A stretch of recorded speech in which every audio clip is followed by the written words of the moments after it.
ನಮ್ಮನೆ ಸಂಪ್ರದಾಯ ಹೆಂಗ್ ಗೊತ್ತಣ್ಣ, ಬ್ರೇಸ್ಲೆಟ್ ಎಂಗೇಜ್ಮೆಂಟ್ ಕಡೆ ತಂದು ಕೊಡೋದು ನಮ್ಮನೆ ಸಂಪ್ರದಾಯ. ಹೈ ಹಲೋ ನಮಸ್ತೆ, ನಾನು ರಾಜು ಅಷ್ಟೇ. ನೀವು ನೋಡ್ತಿದ್ದೀರಾ centre point Kannada YouTube channel. Bigg Boss season 12ರ ಫೈನಲ್ಗೆ ಮುಹೂರ್ತ ಫಿಕ್ಸ್ ಆಗಿದ್ದು ಜನವರಿ 17 ಮತ್ತು 18ರಂದು ಬಿಗ್ ಬಾಸ್ ಸೀಸನ್ 12ರ ಈ ಫೈನಲ್ ಅದ್ಧೂರಿಯಾಗಿ ನಡೆಯಲಿದೆ. ಇದರ ಜೊತೆಗಿದೀಗ ಬಿಗ್ ಬಾಸ್ನಲ್ಲಿ 9 ಜನ ಸ್ಪರ್ಧಿಗಳಿದ್ದರು. ಒಬ್ಬ ಸ್ಪರ್ಧಿ ಇದೀಗ ಮನೆಯಿಂದ ಹೊರಗೆ ಬಂದಿದ್ದಾರೆ. ಇದರ ಮಧ್ಯೆ ಕಿಚ್ಚನ ಕಟಕಟೆಯಲ್ಲಿ ಸುದೀಪ್ ಅವರು ಗಿಲ್ಲಿ ಮತ್ತು ಕಾವ್ಯ ಅವರ ಪ್ರೇಮ ಕಥೆಯ ಬಗ್ಗೆ ಪ್ರಸ್ತಾಪ ಕೂಡ ಮಾಡಿದ್ದಾರೆ. ಅದು ಯಾವ ಮಟ್ಟಿಗೆ ಅಂದರೆ, ಎಲ್ಲೋ ಒಂದು ಕಡೆ ಎಂಗೇಜ್ಮೆಂಟೇ ಆಗೋಯ್ತು ಎನ್ನುವಂಥ ಒಂದು ಕುತೂಹಲದಲ್ಲಿ ಸುದೀಪ್ ಅವರು ಪದೇ ಪದೇ ಗಿಲ್ಲಿಯನ್ನು ಮತ್ತು ಕಾವ್ಯ ಅವರ ಒಂದು ಉತ್ತರವನ್ನು ಕೇಳಿದ್ದಾರೆ. ಹಾಗಾದರೆ ಕಿಚ್ಚನ ಕಟಕಟೆಯಲ್ಲಿ ಗಿಲ್ಲಿಯ ಪ್ರೇಮ ಕಥೆಯನ್ನು ಕಾವ್ಯಳಿಗೆ ಹೇಗೆ ಅರ್ಥ ಮಾಡಿಸಿದ್ರು?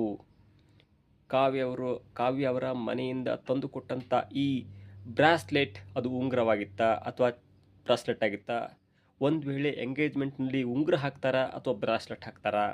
ಅದು ಚಿಕ್ಕ ಉಂಗುರವ ಅದು ದೊಡ್ಡ ಉಂಗುರವ? ಎಲ್ಲವನ್ನೂ ಕೂಡ ಇದೀಗ ಎಳೆಯಾಗಿ ಕಿಚ್ಚ ಸುದೀಪ್ ಅವರು ಕಾವ್ಯ ಅವರಿಗೆ ಮನವರಿಕೆಯನ್ನು ಮಾಡಿಕೊಟ್ಟಿದ್ದಾರೆ. ಹಾಗಾದರೆ ನಿನ್ನೆ ಕಿಚ್ಚನ ಕಟಕಟೆಯಲ್ಲಿ ಆದಂಥ ಒಂದು ಪ್ರೇಮ ಪ್ರಸಂಗ ಏನು ಮತ್ತು ನಿಜವಾಗಿಯೂ ಗಿಲ್ಲಿ ಕಾವ್ಯ ಅವರನ್ನು ಪ್ರೀತಿಸ್ತಾರಾ ಅಥವಾ ಕಾವ್ಯ ಗಿಲ್ಲಿಯನ್ನು ಪ್ರೀತಿಸ್ತಾರಾ? ಮುಂದೆ ಏನಾಗುತ್ತೆ, ಮನೆಯಿಂದ ಹೊರಗೆ ಬಂದ ಏನಾಗುತ್ತೆ, ಇವೆಲ್ಲವನ್ನು ನೋಡೋಣ. ಅದಕ್ಕಿಂತ ಮೊದಲೇ ತನಕ ನಮ್ಮ ಚಾನಲ್ನ ಸಬ್ಸ್ಕ್ರೈಬ್ ಮಾಡಿಲ್ಲ ಅಂದರೆ ಈಗಲೇ ಸಬ್ಸ್ಕ್ರೈಬ್ ಮಾಡಿ, ಜೊತೆಗೆ ಕಾಮೆಂಟ್ಗಳ ಮುಖಾಂತರ ತಮ್ಮ ಅಭಿಪ್ರಾಯವನ್ನು ತಿಳಿಸ್ಬೋದು. ಎಸ್ ವೀಕ್ಷಕರೇ, ನಿನ್ನೆ ನಡೆದಂಥ ಒಂದು ಬಿಗ್ ಬಾಸ್ನ ಈ ಕಿಚ್ಚನ ಕಟಕಟೆಯನ್ನು ನಾನು ಸಂಪೂರ್ಣವಾಗಿ ಅತ್ಯಂತ ಕುತೂಹಲದಿಂದ ವೀಕ್ಷಣೆ ಮಾಡಿದ್ದೆ.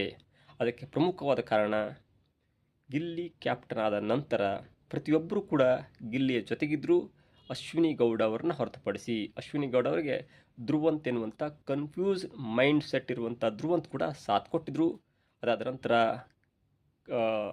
ಅಶ್ವಿನಿ ಗೌಡ ಅವರು ನೇರವಾಗಿ ಗಿಲ್ಲಿಯನ್ನು ಟಾರ್ಗೆಟ್ ಮಾಡಿದರು ಮತ್ತು ಅನೇಕ ಸಾರ್ವಜನಿಕವಾಗಿ ಕೇಳಿಬರ್ತಾ ಇದ್ದಂಥ ಒಂದು ಮಾತಂದರೆ, ಯಾಕೆ ಬಿಗ್ ಬಾಸನ್ನು ಗೆಲ್ಲುವ ಹಂತದಲ್ಲಿದ್ದಂಥ ಗಿಲ್ಲಿ ಯಾಕೆ ಕೊನೆಯ ಹಂತದಲ್ಲಿ ಪರ್ಸ್ನಲ್ ಟಾರ್ಗೆಟ್ ಮಾಡಿಸ್ಕೊಂಡ, ಅಥವಾ ಯಾಕೆ ಸ್ವಲ್ಪ ಸ್ಥಿಮಿತವನ್ನು ಕಳ್ಕೊಂಡ? ಜೊತೆಗೆ ಈ ಅಶ್ವಿನಿ ಗೌಡ ಅವ್ರನ್ನ ಯಾಕೆ ಈ ಲೆವೆಲಿಗೆ ಪ್ರಮೋಟ್ ಮಾಡ್ತಿದ್ದಾರೆ? ಗಿಲ್ಲಿಯನ್ನು ಸೋಲಿಸಿ ಅಶ್ವಿನಿ ಗೌಡರನ್ನ ಗೆಲ್ಲಿಸುವಂಥ ಚಾನ್ಸಸ್ಸೇ ಇದೆ ಅನ್ನುವಂಥ ಮಾತು ಕಳೆದ ಒಂದು ವಾರದಿಂದ ಕೇಳ್ತಾ ಇತ್ತು. ಅದೇ ಕಾರಣಕ್ಕಾಗಿ ನಾನು ಕೂಡ ನಿನ್ನೆ 9 ಗಂಟೆಯಿಂದ ರಾತ್ರಿ 10:30 ತನಕ 1.5 ಗಂಟೆಗಳ ಕಾಲ ಟೆಲಿಕಾಸ್ಟ್ ಅಂತ ಎಪಿಸೋಡನ್ನ ಚಾಚು ತಪ್ಪದೆ ನೋಡಿದ್ದೆ. ಪ್ರತಿಯೊಂದು ಘಟನೆಯನ್ನು, ಪ್ರತಿಯೊಂದು ಸಂಗತಿಗಳನ್ನ ಗಮನಿಸ್ತಾ ಅದನ್ನು ನೋಡಿದ್ದೆ. ಆದರೆ ಅಲ್ಲಿ ಗಿಲ್ಲಿಯವರ ಬಗ್ಗೆ ಕಿಚ್ಚ ಸುದೀಪರು ಹಾಡಿ ಹೊಗಳಿಬಿಟ್ರು. ಮತ್ತು ಗಿಲ್ಲಿಯಲ್ಲಿ ಒಬ್ಬ ಹನುಮಂತ ಇದ್ದಾನೆ, ಒಬ್ಬ ಪ್ರಥಮ್ ಇದ್ದಾನೆ, ಒಬ್ಬ ಮುಗ್ಧ ಇದ್ದಾನೆ, ಒಬ್ಬ ಹಾಡುಗಾರ ಇದ್ದಾನೆ, ಒಬ್ಬ ಸಂಕೋಚದ ವ್ಯಕ್ತಿ ಇದ್ದಾನೆ, ಮತ್ತೊಬ್ಬ ಛಲಗಾರನಿದ್ದಾನೆ ಅನ್ನುವಂಥ ಒಂದು ಮಾತನ್ನು ಹೇಳಿ ಸುದೀಪ್ ಅವರು ಗಿಲ್ಲಿಗೆ ಅತ್ಯಂತ ಸೂಕ್ತವಾಗಿ ಸಪೋರ್ಟನ್ನು ಮಾಡಿದ್ರು. ಮತ್ತು ಗಿಲ್ಲಿ ನೀ ಗೆಲ್ಲು ಎನ್ನುವಂಥ ಒಂದು ವೇದ ವಾಕ್ಯವನ್ನು ಗಿಲ್ಲಿಯವರಿಗೆ ಹೇಳ್ತಾ ಇದ್ದದ್ದನ್ನು ನೋಡ್ತಾ ಇದ್ರೆ, ಇಲ್ಲೋ ಒಂದು ಕಡೆ ಗಿಲ್ಲಿ ಈಗಾಗಲೇ ಒಂದು ಹಂತಕ್ಕೆ ಅನೌನ್ಸ್ಮೆಂಟ್ ಬಾಕಿ ಇದೆ. ಆದರೆ ಒಂದು ಹಂತಕ್ಕೆ ಗಿಲ್ಲಿ ಬಿಗ್ ಬಾಸ್ ಸೀಸನ್ 12ನ್ನು ಗೆದ್ದಾಗಿದೆ ಅಂತ ನಾನು ಶರ ಬರಿತೇನೆ. ಬೇಕಾದರೆ ಯಾರು ಬೇಕಾದರೂ ಚಾಲೆಂಜ್ ಕಟ್ಬೋದು, ನಾನು ಶರ ಬರೀತೇನೆ. ಜೊತೆಗೆ ಕಾವ್ಯ ಬಿಗ್ ಬಾಸ್ನ ರನ್ನರ್ ಅಪ್ ಕೂಡ ಆಗಲ್ಲ ಅನ್ನೋದು ಕೂಡ ನನಗೆ ತಿಳಿದು ಬರ್ತಾ ಇರುವಂಥ ಒಂದು ಮಾಹಿತಿಯಾಗಿದೆ. ಗಿಲ್ಲಿ ನಂಬರ್ 1 ಇರ್ತಾರೆ, ರಕ್ಷಿತ್ ಶೆಟ್ಟಿ, ಧನುಷ್, ಅಶ್ವಿನಿ ಗೌಡ ಇರಲಿ, ಯಾರು ಬೇಕಾದರೂ ಟಾಪ್ 1, 2, 3 ಅಂದರೆ ಸೆಕೆಂಡ್, ಥರ್ಡ್, ಫೋರ್ತ್ ಬರ್ಬೋದು. ಇದು ಒಂದು ಮಟ್ಟಿನ ಲೆಕ್ಕಾಚಾರ. ಅಷ್ಟರ ಮಟ್ಟಿಗೆ ನಿನ್ನೆ ಅಲ್ಲಿ ಇದ್ದಂಥ ಗಿಲ್ಲಿಯವರ ಹೊರತಾಗಿ 8 ಸ್ಪರ್ಧಿಗಳಿದ್ರಲ್ಲ, ಆ 8 ಸ್ಪರ್ಧಿಗಳಿಗೆ ಅರ್ಥ ಆಗಿದೆ, ಗಿಲ್ಲಿ ಟಾಪ್ 1 ಇರ್ತಾನೆ, ಗಿಲ್ಲಿ ಬಿಗ್ ಬಾಸ್ 12ನೇ ಗೆಲ್ತಾನೆ ಎನ್ನುವುದು ಅಲ್ಲಿರುವಂಥ ಎಲ್ಲ ಸ್ಪರ್ಧಿಗಳಿಗೂ ನಿನ್ನೆಯ ಎಪಿಸೋಡ್ ಅಥವಾ ನಿನ್ನೆಯ ಕಿಚ್ಚನ ಕಟ್ಟೆಯಲ್ಲಿ ಒಂದು ಸ್ಪಷ್ಟವಾಗಿದೆ. ಇನ್ನು 2ನೇ ಹಂತಕ್ಕೆ ಬರೋದಾದರೆ, ಇವತ್ತು 2 ವಿಷಯ ಟೆಲಿಕಾಸ್ಟ್ ಆಗುತ್ತೆ. ಒಂದು ಪ್ರಮುಖ ವ್ಯಕ್ತಿ ಗಿಲ್ಲಿಯವರನ್ನು ಕೊನೆಯ ಕ್ಷಣದಲ್ಲಿ ಟಾಕ್ಸಿಕ್ ಎನ್ನುವಂಥ ವರ್ಡನ್ನು ಉಪಯೋಗಿಸಿದಂಥ ಒಂದು ಫೀಮೇಲ್ ಸ್ಪರ್ಧಿ ಬಿಗ್ ಬಾಸ್ ಮನೆಯಿಂದ ಹೊರಗೆ ಬಂದಿದ್ದಾರೆ. ಆ ಹೆಸರು ನಿಮಗೆ ಅರ್ಥ ಆಗಿರುತ್ತೆ ಯಾರಂತ. ಚಂದುಳಿ ಚೆಲುವೆ ಗಿಲ್ಲಿಯನ್ನು ಕೊನೆಗೆ ಟಾಕ್ಸಿಕ್ ಎನ್ನುವಂಥ ಹುಡುಗಿ ಬಿಗ್ ಬಾಸ್ ಮನೆಯಿಂದ ಹೊರಗೆ ಬಂದಿದ್ದಾರೆ. ಇನ್ನು ಗಿಲ್ಲಿಯವರಿಗೆ ಸ್ವಲ್ಪ ಮಟ್ಟಿನ ಮುಜುಗರವಾಗಿದ್ದು, ಮನೆಯವರ ವಿರೋಧವನ್ನೆಲ್ಲ ಕಟ್ಟಿ ಹಾಕೊಳ್ಳುವಂತೆ ಮಾಡಿದ್ದು ಅದು ಕಾವ್ಯ ಅವರಿಗೆ ಸಪೋರ್ಟ್ ಮಾಡಿದಂಥ ಒಂದು ವಿಷಯ. ನನಗೂ ಅನಿಸಿತ್ತು, ಸತ್ಯವನ್ನು ಒಪ್ಕೊಂಡ್ಬಿಟ್ಟ ಗಿಲ್ಲಿ. ಯಾಕೆ ಸುದೀಪ್ ಅವರು ಒಂದು ಚಾನ್ಸ್ ಕೊಟ್ಟಿದ್ರು, ಈಗಲೂ ಗಿಲ್ಲಿ ನಿನಗೆ ಚಾನ್ಸ್ ಕೊಡ್ತೇನೆ, ಒಂದು ವೇಳೆ ಕಾವ್ಯ ಅವರನ್ನು ನಾಮಿನೇಟ್ ಮಾಡಬೇಕಂದ್ರೆ ಒಂದು 5 ರೀಸನ್ ಕೊಡು, ಆಗ್ತಿಲ್ವಾ 4 ರೀಸನ್ ಕೊಡು, ಆಗ್ತಿಲ್ವಾ ಕನಿಷ್ಠ ಒಂದಾದರೂ ರೀಸನ್ ಕೊಡಪ್ಪ, ನಿನ್ನನ್ನು ನಾನು ಸಮರ್ಥನೆ ಮಾಡ್ಕೋತೇನೆ ಅಂತ ಒಂದು ಸವಾಲು ಹಾಕಿದಾಗ ಗಿಲ್ಲಿ ಉತ್ತರವನ್ನೇ ಕೊಡಲ್ಲ. ನನಗೊಂದು ಕೊಡ್ಬೋದಿತ್ತಂತ, ಆದರೆ ಕೊಟ್ಟಿಲ್ಲ. ಅದಕ್ಕೆ ಕಾರಣ ಗಿಲ್ಲಿಗೆ ಕಾವ್ಯಳ ಮೇಲೆ ಒಂದು ರೆಸ್ಪೆಕ್ಟ್ ಇದೆ. ನನ್ನ ವಿಷಯದಲ್ಲಿ ಕಾವ್ಯ ಯಾವುದು ತಪ್ಪು ಮಾಡಿಲ್ಲ, ಮತ್ತು ನನಗೆ ಇಲ್ಲಿಯ ತನಕ ಮಾರ್ಗದರ್ಶನ ಮಾಡೋಂಥ ಒಂದೇ ಒಂದು ಹುಡುಗಿ ಅಂದರೆ ಅದು ಕಾವ್ಯ ಅನ್ನುವಂಥ ಒಂದು ಆಗಾಧ ನಂಬಿಕೆ, ಪ್ರೀತಿ, ಒಂದು ಗೌರವ ಕಾವ್ಯಳ ಮೇಲೆ ಗಿಲ್ಲಿಗಿದೆ. ಹಾಗಾಗಿ ಕೊನೆಗೂ ಮಾಡಲಿಲ್ಲ. ಅದಾದ ನಂತರ ಸುದೀಪ್ ಅವರು ಅದರಿಂದ ಅರ್ಥ ಮಾಡ್ಕೊಂಡಂಥ ಸುದೀಪ್ ಅವರು ಹೇಳ್ತಾರೆ, ಇದು ನಿಮ್ಮ ವೈಯಕ್ತಿಕ ವಿಷಯ, ನಾನು ಇದರಲ್ಲಿ ಭಾಗಿಯಾಗಲೇನು ಅಂತ ಮಾತಾಡ್ತಾ ಅದು ನಿನ್ನೆ ತನಕ ಮುಗಿದಿತ್ತು. ಇವತ್ತು 2 ಘಟನೆ ಆಗುತ್ತೆ. ಒಂದು ಘಟನೆ ಒಂದು ವ್ಯಕ್ತಿ ಎಲಿಮಿನೇಷನ್ ಆಗ್ತಾರೆ, ನಾನು ಹೇಳಿದ್ದೇನೆ, ಅದೊಂದಾಗುತ್ತೆ. ಎರಡನೇದಾಗಿ ಇವತ್ತು ಆ ಟೆಲಿಕಾಸ್ಟ್ ಆಗುವಂಥ ಒಂದು ವಿಡಿಯೋದಲ್ಲಿ ಒಂದು ಪ್ರೋಮೋ ಬಿಟ್ಟಿದ್ದಾರೆ. ಸುದೀಪ್ ಅವರು ಗಿಲ್ಲಿಯ ಒಂದು ವೈಯಕ್ತಿಕ ವಿಚಾರವನ್ನು ಕಿದುಕ್ತಾ ಸ್ವಲ್ಪ ತಮಾಷೆಯ ಮೂಡ್ನಲ್ಲಿದ್ದಾರೆ. ಯಾಕಂದರೆ ಮಾರ್ಕ್ ಸೂಪರ್ ಹಿಟ್ ಆಗಿದೆ, ಕೋಟಿ ಲೆಕ್ಕದಲ್ಲಿ ಹಣ ಗಳಿಸ್ತಿದೆ, ಅದರ ಒಂದು ರಿಫ್ಲೆಕ್ಷನ್ ಈಗ ಬಿಗ್ ಬಾಸ್ ವೇದಿಕೆಯಲ್ಲೂ ಕೂಡ ಆಗ್ತಿದೆ, ಕಿಚ್ಚನ ಕಟಕಟೆಯಲ್ಲಿ. ಸುದೀಪ್ ಅವರು ಗಿಲ್ಲಿಗೆ ಒಂದು ಮಾತು ಕೇಳ್ತಾರೆ, ಗಿಲ್ಲಿ ಕಾವ್ಯ ಅವರ ಮನೆಯಿಂದ ಬಂದು ನಿನಗೊಂದು ಬ್ರಾಸ್ಲೆಟ್ ಕೊಡ್ತಾರೆ, ಆವಾಗ ನೀ ಹೇಗೆ ಅನ್ನಿಸ್ತು ಎನ್ನುವಂಥ ಮಾತನ್ನು ಕೇಳಿದಾಗ ಗಿಲ್ಲಿ ಅಷ್ಟೇ ಸೂಕ್ಷ್ಮವಾಗಿ, ಮೊದಲೇ ಬುದ್ಧಿವಂತ, ಮೊದಲೇ ರೈಟರ್, ಮೊದಲೇ ಈಗಿನ ಒಂದು ಜನರೇಷನ್ ಅರ್ಥ ಮಾಡ್ಕೊಂಡಂಥ ಗಿಲ್ಲಿ ಹೇಳ್ತಾರೆ, ಇಲ್ಲ ಅಣ್ಣ, ಕಾವ್ಯ ಮನೆಯವರು ಬ್ರಾಸ್ಲೆಟ್ ಕೊಟ್ಟಾಗ ನನಗೆ ಏನನ್ಸ್ತಂದರೆ ನಮ್ಮ ಕಡೆಯೂ ಕೂಡ ಎಂಗೇಜ್ಮೆಂಟಿಗೆ ಬ್ರಾಸ್ಲೆಟಿಗೆ ಕೊಡ್ತಾರೆ ಎನ್ನುವಂಥ ಭಾವನೆ ಬಂದುಬಿಡ್ತು ಎನ್ನುವಂಥ ಮಾತನ್ನು ಹೇಳ್ತಾರೆ. ಅಂದರೆ ನಮ್ಮ ಕಡೆ ಉಂಗುರ ಕೊಡ್ತಿದ್ರು, ಆದರೆ ಆಗನ್ಸಿದ್ದು ನನ್ನ ಎಂಗೇಜ್ಮೆಂಟ್ ಆಗೋಯ್ತು, ನನಗೆ ಉಂಗುರ ಕೊಡೋ ಬದಲು ಬ್ರಾಸ್ಲೆಟ್ ಕೊಟ್ಬಿಟ್ರು ಅನಿಸ್ಬಿಡ್ತು ಎನ್ನುವಂಥ ಒಂದು ಮಾತನ್ನು ಹೇಳೋ ಮುಖಾಂತರ ನನಗೆ ಎಂಗೇಜ್ಮೆಂಟ್ ಆಯಿತು, ಕಾಮಿಡಿ ಗಿಲ್ಲಿ ಕಾವ್ಯ ಜೊತೆ ನನಗೆ ಎಂಗೇಜ್ಮೆಂಟ್ ಆಯಿತು ಎನ್ನುವಂಥ ಒಂದು ಮಾತನ್ನು ಗಿಲ್ಲಿ ಪರೋಕ್ಷವಾಗಿ ತಮಾಷೆಯಾಗಿ ಹೇಳ್ತಾರೆ. ಅದಾದ ನಂತರ ಅದಕ್ಕೆ ಪ್ರತ್ಯುತ್ತರ ಕೊಟ್ಟಂಥ ಕಾವ್ಯ ಹೇಳ್ತಾರೆ, ಇಲ್ಲ ಸರ್, ಅದು ಬ್ರಾಸ್ಲೆಟ್ ಕೊಟ್ಟಿದ್ರೆ ಹೊರತು ಉಂಗುರ ಅಲ್ಲ, ನಮ್ಮ ಕಡೆ ಎಂಗೇಜ್ಮೆಂಟಿಗೆ ಉಂಗುರ ಕೊಡ್ತಾರೆ ಅನ್ನುವಂಥ ಒಂದು ಮಾತನ್ನು ಹೇಳಿ ಸಂಕೋಚದಿಂದ ಹೇಳ್ತಾರೆ. ಯಾಕಂದರೆ ಅದನ್ನು ಒಪ್ಕೊಳ್ಳಿಕ್ಕಾಗಲ್ಲ ಒಂದು ಹುಡುಗಿ ಆದರೂ ಒಂದು ವೇದಿಕೆ ಮುಂದೆ.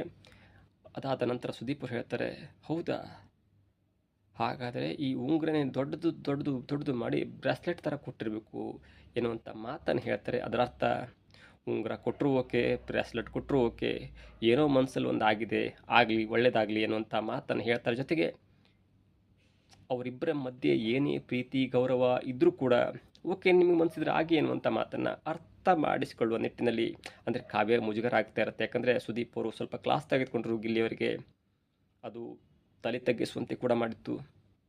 ಅದಾದ ನಂತರ ಕಾವ್ಯ ಸ್ವಲ್ಪ ತಲೆ ತೆಗೆಸಿದ್ಲು, ಹಾಗೆ ಆಗಬಾರ್ದು ಎನ್ನುವಂಥ ದೃಷ್ಟಿಯಲ್ಲಿ ಓಕೆ, ನಿಮಗೆ ಮನಸ್ಸಿದ್ರೆ ನೀವು ಆಗಿ ಎನ್ನುವಂಥ ಒಂದು ಪರಿಚಯವನ್ನು, ಒಂದು ಪ್ರೀತಿಯ ಕನ್ವೆಯನ್ನು ಕಾವ್ಯವರಿಗೆ ಮಾಡಿಸಿದ್ರು. ಇದರ ಅರ್ಥ ಸುದೀಪ್ ಅವರು ಮಧ್ಯಸ್ಥಿಕೆ ಮಾಡಿಕೊಂಡು ಮದುವೆ ಮಾಡಿಸ್ಬಿಟ್ರಂತಲ್ಲ. ಆದರೆ ನಿನ್ನೆ ಸುದೀಪ್ ಅವರು ಕ್ಲಾಸ್ ತೆಗೆದುಕೊಂಡಾಗ, ಗಿಲ್ಲಿಗೆ ಕ್ಲಾಸ್ ತೆಗೆದುಕೊಂಡಾಗ ಎಲ್ಲೋ ಒಂದು ಕಡೆ ಕಾವ್ಯ ಅವರಿಗೆ ಮುಜುಗರ ಆಗಿತ್ತು. ನನ್ನಿಂದ ಪಾಪ ಗಿಲ್ಲಿಗೆ ಮಾನ ಹೋಯಿತು, ಮರ್ಯಾದೆ ಹೋಯಿತು, ತಲೆ ತೆಗೆಸುವಂತಾಯಿತು. ಗಿಲ್ಲಿ ಅಂದ ಕೂಡಲೇ ಬಿಗ್ ಬಾಸ್ 12ನೇ ಗೆಲ್ಲುವಂಥ ವ್ಯಕ್ತಿ, ಅಂಥ ವ್ಯಕ್ತಿಗೆ ವೇದಿಕೆ ಮುಂದೆ ಸುದೀಪ್ ಅವರು ಕ್ಲಾಸ್ ತೆಗೆದುಕೊಂಡಂತ ಸ್ವಲ್ಪ ತಲೆ ತೆಗೆಸಿದ್ರು. ನಾನು ಅದನ್ನು ಪೂರ್ತಿಯಾಗಿ ಅವರ ಮುಖವನ್ನು ಗಮನಿಸ್ತಿದ್ದೆ. ಯಾವಾಗ ಸುದೀಪ್ ಅವರು ಗಿಲ್ಲಿಗೆ ಕ್ಲಾಸ್ ತೆಗೆದುಕೊಂಡ್ರಲ್ಲ, ಅದು ಕಾವ್ಯಗಳ ವಿಷಯವಾಗಿ, ಕ್ಯಾಪ್ಟನ್ಸಿ ವಿಷಯವಾಗಿ ಮತ್ತು ಸ್ವಲ್ಪ ಫೇವರಿಸಮ್ ವಿಷಯವಾಗಿ ಯಾವಾಗ ಸುದೀಪ್ ಅವರು ಗಿಲ್ಲಿಯವರಿಗೆ ಕ್ಲಾಸ್ ತೆಗೆದುಕೊಂಡಾಗ ಪ್ರತಿ ಕ್ಷಣದಲ್ಲೂ ಕೂಡ ಅವರು ಬೇಸರ ಮಾಡ್ಕೋತಿದ್ರು. ಅದರ ಅರ್ಥ ಕಾವ್ಯಗೆ ಗಿಲ್ಲಿ ಮೇಲೋ ಅಂತಲ್ಲ, ಗಿಲ್ಲಿಗೆ ಕಾವ್ಯಗಳ ಮೇಲೋ ಅಂತಲ್ಲ, ಎರಡು ಕುಟುಂಬದ್ರು ಬೇರೆ ಬೇರೆ ಸ್ಟೇಟಸ್ ಇರುತ್ತೆ, ಬೇರೆ ಬೇರೆ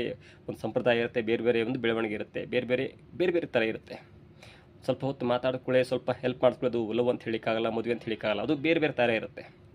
ಆದರೆ ಕಾವ್ಯಳಿಗೆ ಸ್ವಲ್ಪ ಬೇಸರ ಆಗುತ್ತೆ. ಆ ಬೇಸರವನ್ನು ನೋಡ್ಕೊಂಡಂಥ ಸುದೀಪ್ ಅವರು ಮುಂದುವರೆದ ಭಾಗ ಹೇಳ್ತಾರೆ, ಈ ತಮಾಷೆನ ಹೇಳ್ತಾರೆ. ಅಂದರೆ ನೀವು ಬ್ರಾಸ್ಲೆಟ್ ತಂದು ಕೊಟ್ಟರು, ಅದು ಎಂಗೇಜ್ಮೆಂಟ್ ಥರನ ಎಲ್ಲವನ್ನು ಕೇಳ್ತಾರೆ. ಇದರ ಅರ್ಥ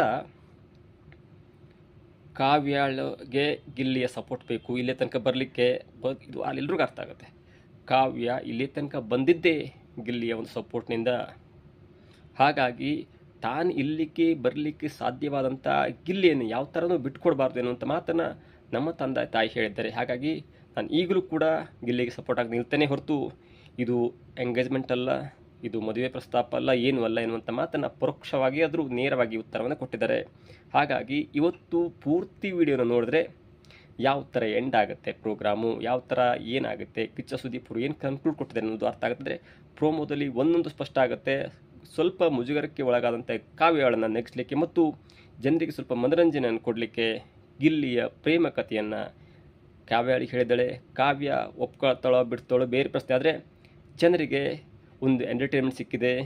ಬಿಗ್ ಬಾಸ್ ಸೀಸನ್ 12ರಲ್ಲಿ ಒಂದು ಪ್ರೇಮ ಪಕ್ಷಿಗಳು ಮರ ಸುತ್ತುತ್ತಾ ಇದೆ ಅನ್ನುವಂಥ ಒಂದು ಚಿಕ್ಕದಾದಂಥ ಕುತೂಹಲಕಾರಿಯಾದಂಥ ಒಂದು ಘಟ್ಟವನ್ನು ಸುದೀಪ್ ಅವರು ಒಳಗಿದ್ದಂಥ ಸ್ಪರ್ಧಿಗಳಿಗೂ ಕೂಡ ತಿಳಿ ಹೇಳಿದ್ದಾರೆ. ಜೊತೆಗೆ ಈ ತಿಳಿ ಹೇಳುವ ಮುಖಾಂತರ ಎಲ್ಲೋ ಒಂದು ಕಡೆ ರಕ್ಷಿತಾ ಶೆಟ್ಟಿ ಅವರಿಗೆ ಟಾಂಗ್ ಕೊಟ್ಟಿದ್ದಾರೆ.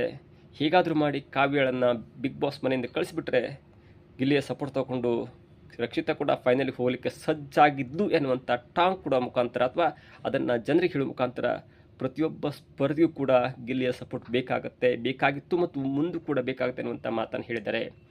ಇವತ್ತಿನ ಎಪಿಸೋಡ್ನಲ್ಲಿ ಯಾವೆಲ್ಲ ಕುತೂಹಲ ಕಾಡುತ್ತೆ, ಯಾವೆಲ್ಲ ಕುತೂಹಲ ಇರುತ್ತೆ ಅಂತ ಕೂಡ ಕಾದು ನೋಡಬೇಕಾಗಿದೆ. ಮತ್ತು ಇವತ್ತು ಮನೆಗೆ ಹೋದಂಥ ಸ್ಪರ್ಧಿ ಯಾರಂದರೆ ಗಿಲ್ಲಿಯವರಿಗೆ ಟಾಕ್ಸಿಕ್ ಎನ್ನಂಥ ಮಳವಳ್ಳಿ ಹುಡುಗಿ. ಇದಾಗುತ್ತೆ ಇವತ್ತಿನ ವಿಶೇಷ. ನೋಡ್ತಾ ಇರಿ centre point Kannada YouTube channel.